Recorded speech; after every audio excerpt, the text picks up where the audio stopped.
মই সুখী জনাবলৈ পাই যে অহা 16 আগষ্ট 2024 তাৰিখে এই 2024 চনৰ 16 আগষ্ট তাৰিখে প্ৰগ্ৰেছিভ ডেম'ক্ৰেটিক ফ্ৰণ্ট অৰ্থাৎ প্ৰগ্ৰেছিভ ডেম'ক্ৰেটিক ফ্ৰণ্ট চমুকে PDF নামৰ এটি ৰাজনৈতিক দল অসমৰ আঞ্চলিক ৰাজনীতিক দলৰ ভিতৰত অন্যতম হিচাপে জন্ম ল'বলৈ গৈ আছে আৰু এটা নিউলি অৰ্গেনাইজড ৰাজনৈতিক দল হিচাপে প্ৰগ্ৰেছিভ ডেম'ক্ৰেটিক ফ্ৰণ্ট চমুকৈ PDFে অহা 16 আগষ্ট 2024 তাৰিখে জন্ম লাভ কৰিব আৰু এই যি প্ৰগ্ৰেছিভ ডেম'ক্ৰেটিক ফ্ৰণ্ট এই PDFত সমূহ জনগোষ্ঠীক লৈ ইয়াতে ৰাজবংশী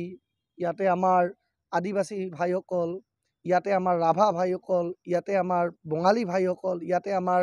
অসমীয়া সচেতন ব্যক্তিসকল সকলোৱে ইয়াতে জড়িত থাকি এই যি ৰাজনৈতিক দল তাতে আগভাগ ল'ব বুলি মই আজি ৰাইজৰ আগত ঘোষণা কৰিব বিচাৰিছোঁ আৰু আমি 16 আগষ্ট 2024 তাৰিখে এক অভিৱৰ্তন পাতাৰ পিছত ৰাজহুৱাভাৱে ঘোষণা কৰা হ'ব যে প্ৰগ্ৰেছিভ ডেম'ক্ৰেটিক ফ্ৰণ্টৰ সভাপতি কোন হ'ব সম্পাদক কোন হ'ব ক্ৰমে 16 আগষ্টত এক বিস্তৃত কমিটি এটা ইণ্টেৰিম এডহক চেণ্ট্ৰেল কমিটি বনোৱা হ'ব আৰু সেই এডহক চেণ্ট্ৰেল কমিটিয়ে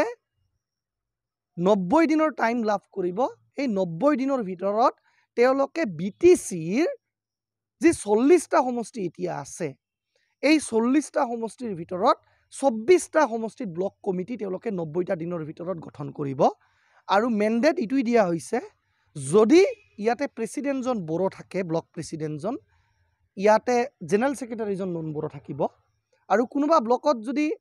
প্ৰেছিডেণ্টজন নন বড়ো থাকে তেতিয়াহ'লে ইয়াতে জেনেৰেল ছেক্ৰেটাৰীজন কিন্তু বড়ো থাকিব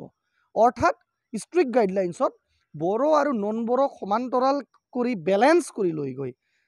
কাৰণ ইয়াতে UPPL বা BPFে যিমানেই ৰাজনীতিক ৰণধংকা তেওঁলোকে নবজাওক কিয় যিমানেই তেওঁলোকে ইকুৱেলিটি বা যিমানেই তেওঁলোকে সমূহ জনগোষ্ঠীক একে ক্ষমতা প্ৰদান কৰাৰ কথা নকওক কিয় তেওঁলোকে কিন্তু কিছুমান জনগোষ্ঠীক বাদ দি একাংশ জনগোষ্ঠীক তেওঁলোকে তাৰমানেহে ক্ষমতাৰ গাদীত তেওঁলোকে ৰাখিছে আৰু কিছুমান জনগোষ্ঠী এতিয়ালৈকে তেওঁলোকে ৰাজনৈতিক চৰকাৰৰ গঠনৰ প্ৰক্ৰিয়াটোতো পিছৰে কথা বা MCLA MLA EM হোৱাটোতো পিছৰে কথা কিন্তু তেওঁলোকে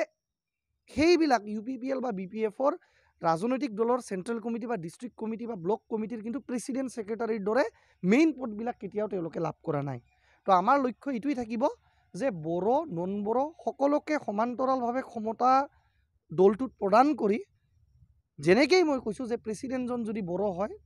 জেনেৰেল ছেক্ৰেটাৰীজন নন বড়ো হ'ব আৰু জেনেৰেল ছেক্ৰেটাৰীজন যদি বড়ো হয়